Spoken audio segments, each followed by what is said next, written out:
Good Sunday morning. Square bodies on square bodies. That's a 77 C6500. That's a big block dump truck. I'm collecting parts for that right now. Good running truck.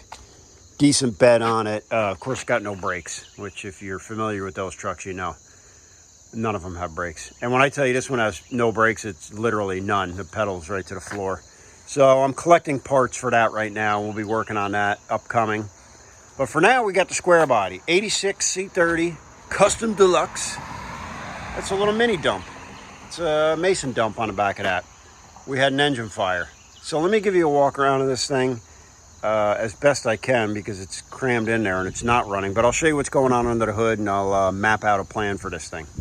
All right, here we go.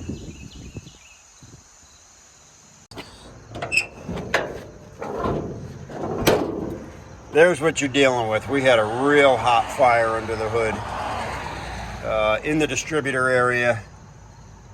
Not sure where it or how it started, obviously, but the distributor is melted away there. All the spark plug wires, a good chunk of the wiring harness. It melted the fuel line off, which probably fed the fire. So, yeah. I'll give you a walk around of this truck, but then obviously we're going to start digging in under the hood here. First thing I'm going to do is try and clean all of this mess up. Pull that carburetor off of there because that's the top of that is melted. And then we're going to turn this thing over by hand and see if this motor's even any good. If it's not, it's going to be a short video. And then, I'm sorry, I don't want to get distracted. I just keep looking around here at different stuff. If the motor's good, then we'll move forward. We'll get it running. Replace the distributor, the wires, wiring, engine harness. Probably put a new Holly on top of it instead of the Edelbrock. Not that there's anything wrong with that. I might go with an Edelbrock. Who knows? We're gonna need a throttle cable. Fortunately, I got a couple of friends that are deep into the square body world. So hopefully we'll be able to source all the parts locally, get this thing up and running, and put it to work. Just give you a quick circle around here. Copart was kind enough to include, oh, I thought it was a fridge. That's actually a stove. Oh no, that's a fridge. Copart included a refrigerator and a stove. It was very kind of them. I should have dumped them right in the lot. And it's actually not Copart's fault. I'm sure the guy was on his way to the scrapyard or something when the truck caught on fire. But anyway, that's what we're looking at here. It's kind of tough to see. So what are we going to do? We're going to clean up under the hood, assess the motor condition, see if we can't get this thing running. God, I'm long-winded. All right, stay tuned. All right, well, in typical Smitty fashion, I'm off and running without any consideration for videoing for you guys. So my apologies. I just pulled the carburetor off, stuck a vacuum in there, made sure there was no loose particles. A couple little spots of rust. You know, I was concerned about, I'm sure they used a fire extinguisher. Although maybe not. I don't really see any residue. But anyway, I'm going to cut the wires off, get the distributor out of the way, get some of these dead hoses out of the way, and then I'll cover up the top of this and get the pressure washer in here and see if I can't clean some of this up. All right, well, we put the little square body dump on a diet. Got rid of the bulk of that smog stuff that was taking up space, and now I'm just slowly picking through the wires, trying to determine what's going on here. What's the next step? I'm going to crawl underneath. I'm going to hook up a remote starter, and we're going to crank this thing over and make sure it sounds relatively healthy. I have turned it over by hand. Now I want to turn it over with a little bit of starter power.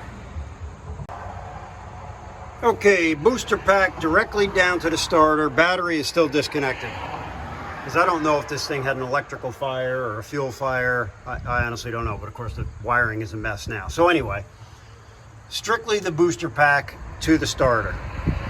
Let's see what we get. There we go. Nice strong crank. And I think what I'll do is I'm going to throw a compression tester on this thing because why not?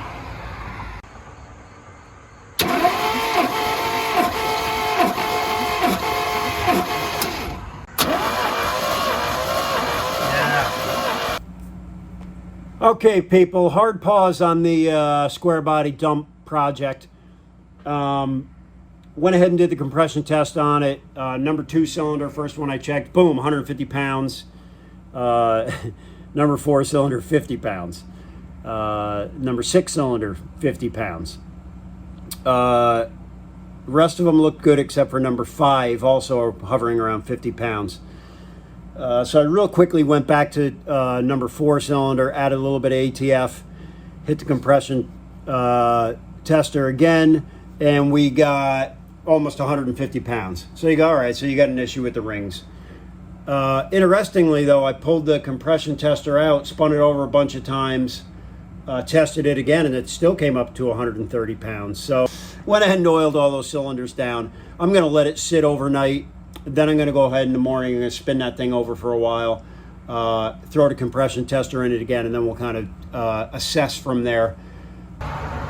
Well, there's the offending cylinder. That's number 4 cylinder. That brought it right back up to an acceptable level. Let's go ahead and check the driver's side bank. And here's number 4, and this one originally was at just about 50 pounds. Yeah, that's real acceptable. So it is even possible that number 6 cylinder will come back. Let me check number 5. Okay, and here's number 5.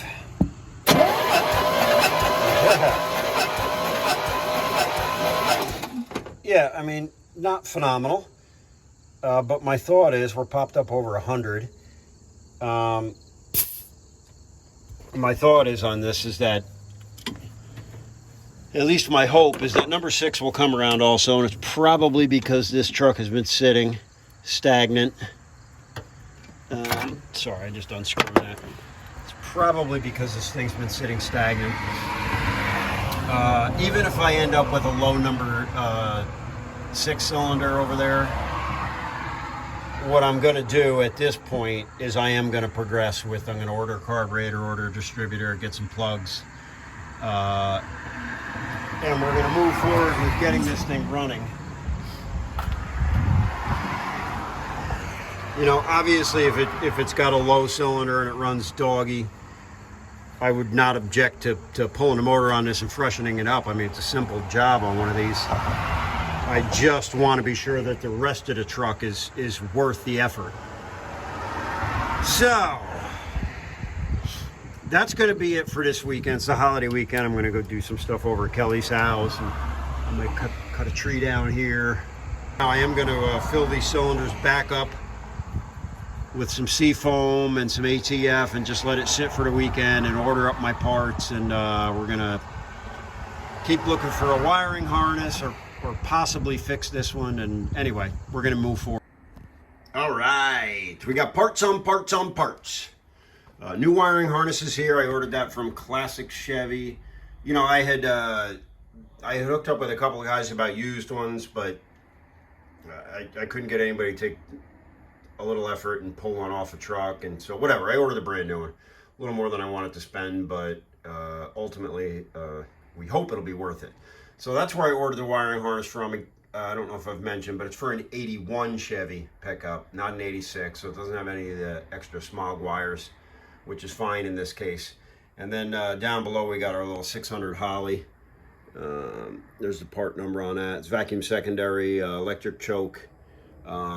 This is not a spread bore carb. I don't know if you guys noticed, but there is an adapter plate on that intake already. So I went with the Holly. And we got a couple more days of work left, and then we're I'm gonna tackle this on the weekend. So stand by. So what I should mention on this, I mean, you can see is considerably less wiring on the new one than the old one. This is for a 1981 square body. So it doesn't have any of the smog wiring, etc., etc.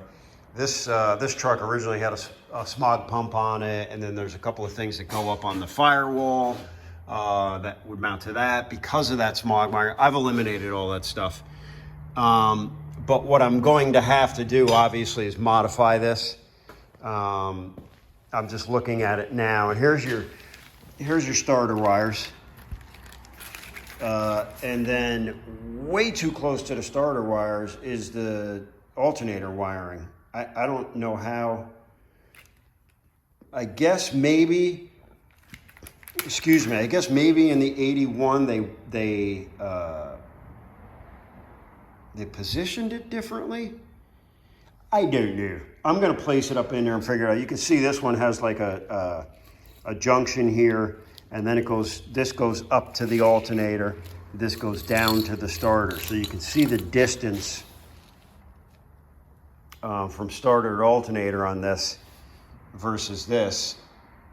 This doesn't seem realistic to me honestly, on any Chevy truck.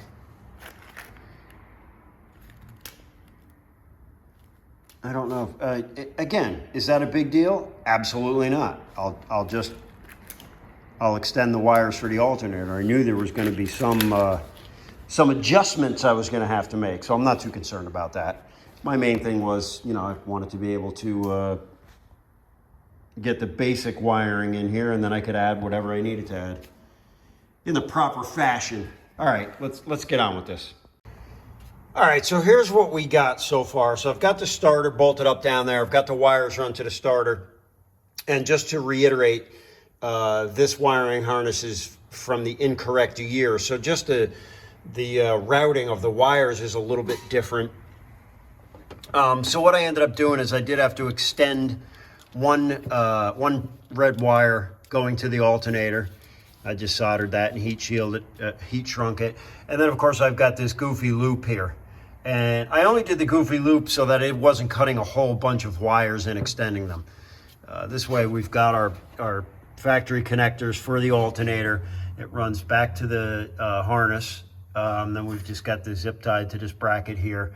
And then it runs back under the distributor. And you can see we got our HEI connector here and oil temp sensor and whatnot. So other than the goofy loop, we're back in business. So I think the next thing I will do, I got to straighten out the prongs on that, plug that in. Let me do that, and then I'm going to drop the distributor in, and probably mount the carburetor up after that. Let's start to head in that direction. That's an import piece from Amazon. It was for distributor cap and rotor assembly, and a set of ignition wires, and a dual plug if you're hooking up a tachometer. I think it was $65 on Amazon. Come on. I'll actually be surprised if it works. Anyway, there it is. It's in there. I'm going to throw the cap on and we're going to move on.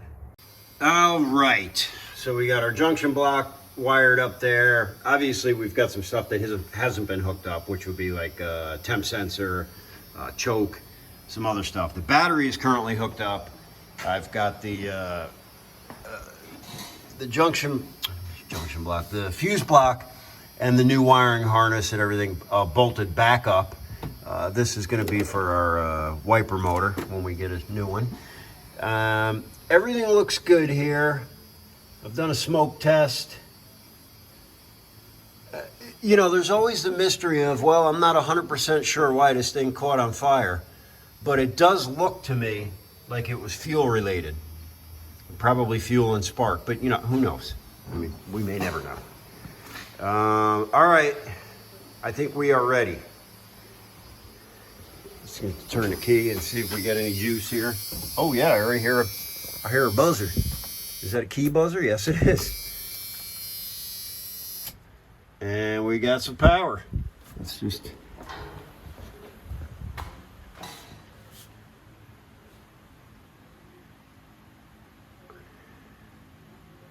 Everything looks good. I believe I have everything isolated that needs to be isolated, disconnected, etc. under the hood here that hasn't been repaired. There's only a couple of things. I think rear taillight harness, and maybe the switch going to the backup lights, or backup light switch.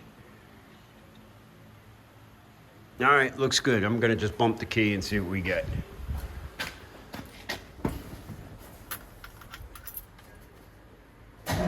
There you go. Dead battery, but otherwise ready for action. All right, next step. I'm going to, because I don't know how the wiring was set up on this ignition-wise, I'm going to spin this thing around to top dead center. Make sure we see exactly where number 1 is on our cap. We're going to wire up our ignition wires. I'm going to close off these exhaust ports here, and we're going to continue on. All right, wires are all hooked up. Number 1, top dead center, etc., etc. We got power. I just put a couple drops of 2-stroke down the gullet. Let's see if we get any kind of fire whatsoever with this slow crank.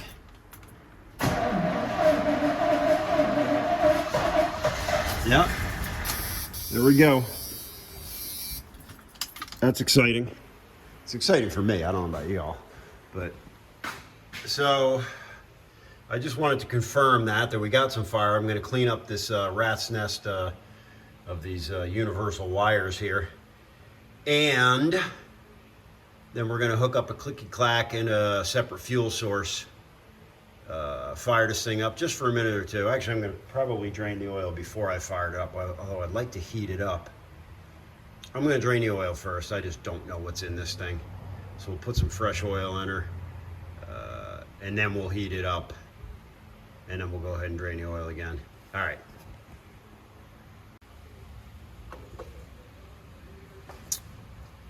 Yeah, I mean, it's dirty. And you guys got to remember, too, I filled a bunch of seafoam and what else did I put in there? WD-40s. I put a bunch of crud down the cylinders. It doesn't look horrible, though. I'm pleased about that. No big chunks coming out or anything. Reason number 217 why it's a good idea to maintain a strong working relationship with your parts distributors, your local parts stores. Free stuff. This had a broken seal on it and was dripping in the store, and the driver came in with a parts delivery and said, here you go. Defective, free. Now, obviously, this isn't an oil I would run in this car typically, and it's almost a shame to waste it on this truck, but for the limited amount of time I'm going to be running it, and just to flush the crankcase out, it's not going to cost me anything, and I'm okay with that. So let's get this thing lubricated. All right, so we have a very temporary fuel source. That's a little regulated electric fuel pump. It's regulated, I think, max PSI of like 7 pounds, so it doesn't blow through the needle. And see over there, a super temporary fuel tank, which is zip tied to the hinge and just stuck in. I don't even have a gallon of fuel in there. It's a mixture of regular fuel and 2-stroke. I just operated the pump for a little bit. I currently have it disconnected. I've just primed the carburetor, and we're going to see if this bear fires up. And firing hole.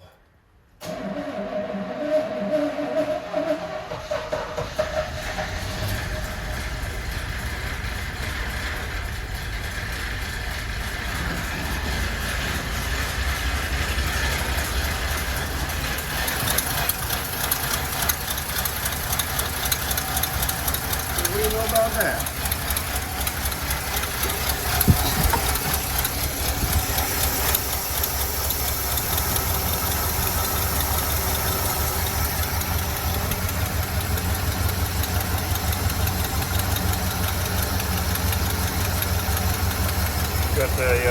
Just hooked the fuel pump back up.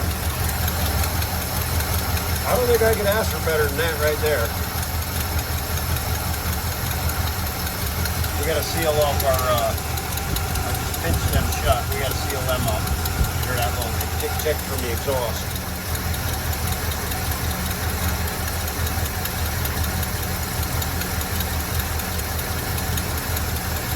Oh yeah. Super pleased with that. Open up the door. Yeah. Listen to that thing purr. Come on now.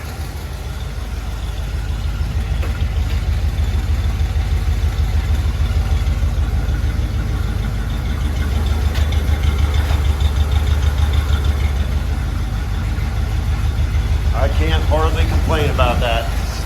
Means I haven't even put a timing light on it. Hooked up PCB. I haven't done anything.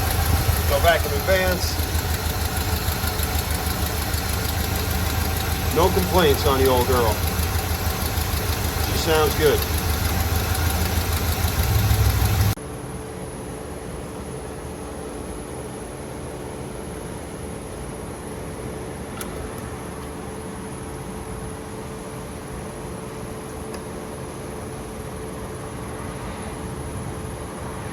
We're gonna get that fresh oil out of there now that we've ran it, heated it up a little bit. We'll put a little bit heavier oil in it, probably some 1040 with some extra dynos, and then we'll put a fresh filter on her also. Man, I am not gonna lie, this thing runs like a champ. Super happy with the way this sucker purrs, especially after my concern with the compression test earlier on, and just all the unknowns of buying something that's Inop. Gosh, she purrs. Brakes work, emergency brake works, pretty much everything works. Now it's just going to be tying up a few loose ends, wiring the fuel pump to a fuse and the key, figuring out the tail lights. She's sounding good though.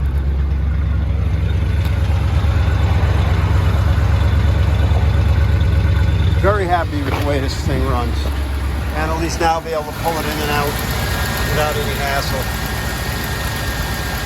All right, that's going to be it for now. I'm sure this will come back up again in the near future as I get ready to use it. But for now, I'm Smitty. I'm out.